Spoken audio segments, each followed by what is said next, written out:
Hello students, आज हम twelfth class की जो लास्ट पोइम है वो करने वाले हैं। तो अपना जो पोइम वाला सेक्शन है वो कंप्लीट हो जाएगा आज। और लास्ट पोइम है अपनी आंट जेनिफर्स टाइगर। और चारों की चारों जो पोइम हैं वो अपनी हो चुकी हैं। अगर किसी भी पोइम में आपको कोई भी प्रॉब्लम हो तो बिना किसी हेजिटेशन से आप कमेंट बॉक्स के अंदर ज़रूर बताएं कि क्या आपको प्रॉब्लम है, ताकि आपकी उन प्रॉब्लम्स को सुलझाया जा सके, उसका सलूशन है वो आपको बताया जा सके। ठीक है, तो अभी हम चलते हैं last poem aunt Jennifer's tiger, जो कि लिखी हुई है एड्रियन रिच के द्वारा। पहले तो एड्रियन रिच के बारे में जानते हैं कि कौन है, कहाँ इनका जन्म हुआ और आंट जेनिफर्स टाइगर ये किस विषय पर उसने लिखी है। तो सबसे पहले तो आप पोइम के बारे में देखें कि पोइम किस बारे में है। तो पोइम है एक ऐसी लड़की के बारे में, या फिर कहीं के ऐसी लेडी के बारे में, लड़की नहीं लेडी के बारे में, जिसकी शादी एक ऐसे व्यक्ति से हो चुकी है जो शादी उसके लिए एक बोझ बन गई है। यानी जिसके अंदर सिर्फ और सिर्फ डर, भय, आतंक के सिवाय कुछ भी नहीं है। ठीक है, लेकिन उसके अंदर टैलेंट है। वो अपनी खुशियों को कहाँ पर ढूंढ रही है, यानी उसको बुनाई आती है। जो आंट है, आंट जेनिफर, उसको बुनाई करनी आती है और बुनाई के थ्रू वो टाइगर्स को ऐसे उछलते कूदते हुए दर्शाती है। तो जो पोइट है वो उसके अंदर ही खुशी देखता है। वो बताता है कि वो अपनी जो खुशियाँ हैं, अपनी जो आज़ादी है, वो इस पिक्चर के अंदर वो प्रदर्शित करती है कि आज़ादी के क्या मायने होते हैं। और वो जो शादी है वो उसके लिए किस प्रकार से बोझ बन गई है। बड़े ही वजनीदार शब्दों का यूज राइटर ने किया है, बड़ा ही फेमस है कि वेडिंग्स बैंड जिनको बताया है कि किस प्रकार से वो बोझ बन गई है उनके लिए। चलिए अभी राइटर की इंट्रोडक्शन की तरफ चलते हैं, उसके बाद पोएम।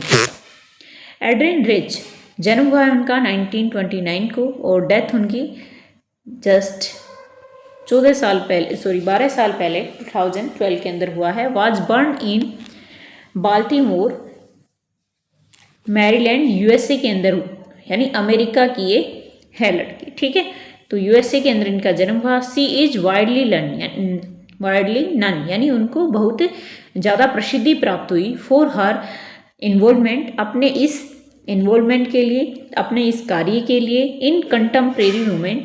और कौन सी वुमेन्स राइटर के अंदर? कंटेम्प्रेरी वुमेन्स के अंदर, समकालीन जिसको बोला जा सकता है, मोमेंट्स एज ए पोइट, यानी एक कवि के रूप में, और थ्योरिस्ट, और एक सैद्धांतिक वाक्य रूप में।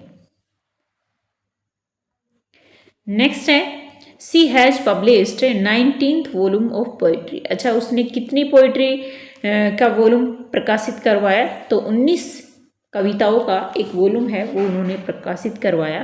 3 कलेक्शन ऑफ ऐसे, 3 ऐसे उन्होंने लिखे, एंड अदर राइटिंग, और अन्य भी कई वर्क उन्होंने लिखे। A strong resistance to racism, racism यानी जो जातिवाद है उसके ऊपर उन्होंने अपना जो मजबूत पक्ष है उसको रखा। एंड मिलिट्रिज्म ईगोज यानी लोगों के अंदर जो ईगो होता है, जो क्रोध होता है, उसको दर्शाया थ्रू हर वर्क, अपने कार्य के साथ में। The poem aunt Jennifer's tiger, अब जो पोइम है आंट जेनिफर्स टाइगर एड्रेस यानी ये प्रदर्शित करती है the constant of married life, की एक मैरिड लाइफ का जो बोझ है, ऑफ ए वुमन एक्सपीरियंस, यानी एक औरत है उसका अनुभव अपनी शादी को लेकर कैसा रहा वो दर्शाया जा रहा है यहाँ पे। ठीक है, चलिए एक एक शब्द को समझे। और कविता तो आपको इतनी अच्छे से याद होनी चाहिए कि आपको एक एक शब्द अच्छे से याद हो, और फिर जब आए तो कम से कम, मतलब ये कम से कम है कि आपको ये पता चल जाए देखते ही स्टेंजो को कि कौन सी पोइम से आया है और इसका राइटर कौन है। ये चीज़ें तो मस्टली आपको याद होनी चाहिए। ठीक है, और आपको एक्सप्लेनेशन इसलिए अच्छे से याद होना चाहिए कि जब कोई भी स्टेंजा उठ के आएगा तो उसको आप अच्छे से कर पाए, यानी उसको एक्सप्लेन अच्छे से कर पाए। तो आपके जो 5 या 6 नंबर का 5 नंबर का आता है तो उसके अंदर आप हम क्या क्या लिखेंगे? सबसे पहले तो आपको रेफरेंस पता होना चाहिए किसी भी पोइम का। ठीक है, उस रेफरेंस के बाद आपको कॉन्टेक्स्ट पता होना चाहिए, उसके बाद एक्सप्लेनेशन आपको पता होनी चाहिए, और उसके बाद कमेंट भी आपको करना है उसके अंदर। तो 5 पॉइंट हो गए। एक तो पोइम का आप सिंबल लिखेंगे, फर्स्ट नंबर पे, फिर रेफरेंस लिखेंगे, तीसरे पे कॉन्टेक्स्ट लिखेंगे, चौथे पे एक्सप्लेनेशन लिखेंगे और पांचवें नंबर पे कमेंट्स हो जाएगा। तो ऐसे मिला के अपने 5 नंबर का आएगा तो सही है, 6 नंबर का आएगा तो भी एक्सप्लेनेशन के 2 नंबर होते हैं, तो 6 नंबर के आपके तैयार हो जाएगी। अभी हम पोइम की तरफ बढ़ते हैं।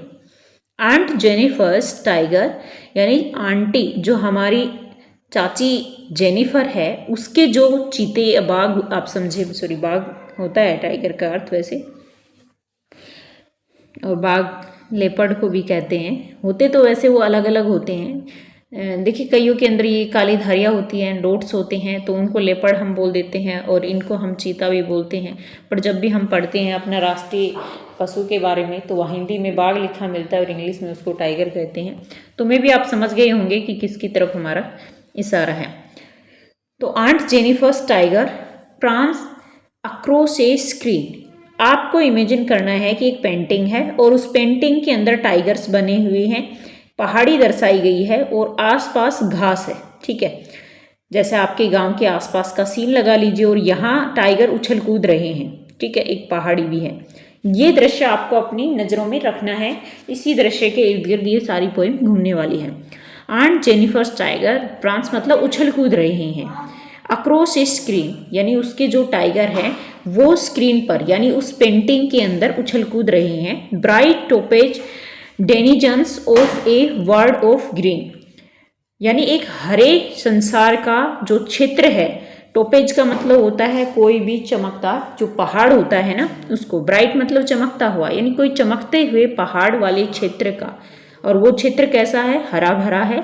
दे do not fear the man breathe the tree, they किसके लिए यूज हुआ है यहाँ पर, टाइगर्स के लिए यूज हुआ है, यानी जो टाइगर्स हैं वो डरते नहीं हैं, द मैन उन लोगों से, ब्रीथ द ट्री जो पेड़ के नीचे खड़े हुए हैं। They pace in sleek, sleek मतलब शालीनता, यानी जो पेस मतलब घूम रही हैं, चहलकदमी कर रहे हैं, पेस मतलब चहलकदमी करना। इन स्लीक सिलेवरिक, सिलेवरिक मतलब होता है बड़े ही शौर्य से, यानी बड़े ही शौर्य के साथ, सर्टेनिटी मतलब निश्चित रूप से, पूरी शालीनता और शौर्य के साथ वो जो टाइगर हैं वो क्या कर रहे हैं, घूम रहे हैं या चहलकदमी कर रही हैं। Aunt Jennifer's tiger fluttering through the her wool, wool का मतलब होता है ऊन। अच्छा ऊन किस से बनाई, सॉरी जो पेंटिंग है वो किस चीज़ से बनाई गई है, ऊन से बनाई गई है, ये ध्यान रखना है। तो आंट जेनिफर्स की जो फिंगर है, जो उंगलियां हैं, फ्लटरिंग मतलब कांप रही है, थ्रू हर वूल उसकी जो ऊन है, यानी जो वो बुनाई कर रही है ना, तो उस समय आंट जेनिफर है उसकी उंगलियां कांप रही हैं।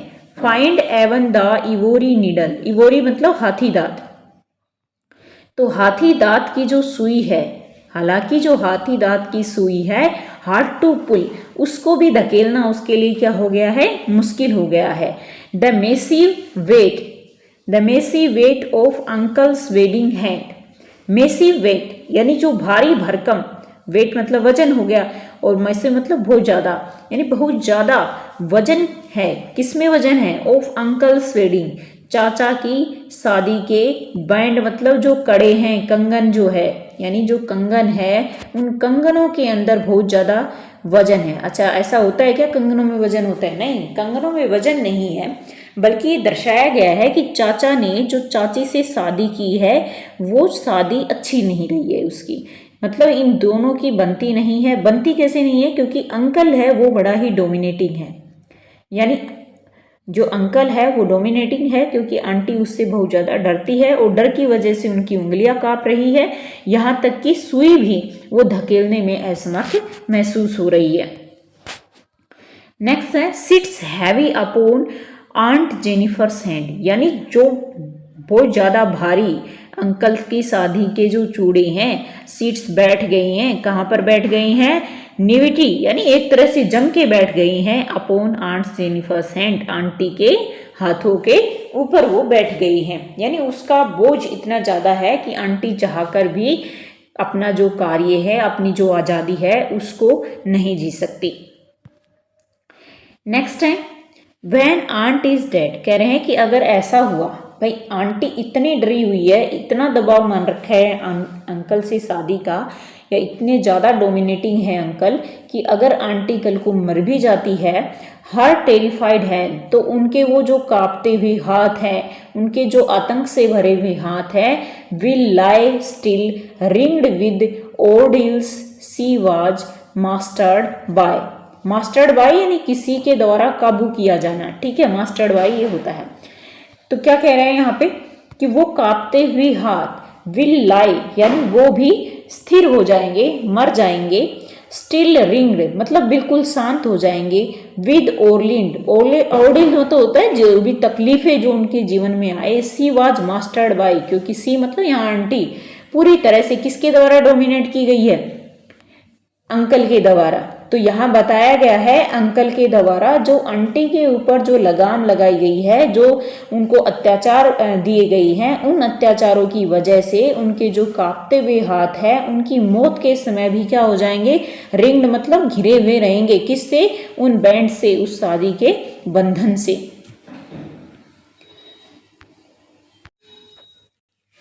आगे देखिए, यानी जो शादी के बंधन से पूरी तरह बंधे रहेंगे, शादी के बाद भी मतलब मृत्यु के बाद भी, यानी मृत्यु के बाद भी जो आंटी है वो इस बंधन से आज़ादी नहीं प्राप्त कर सकती।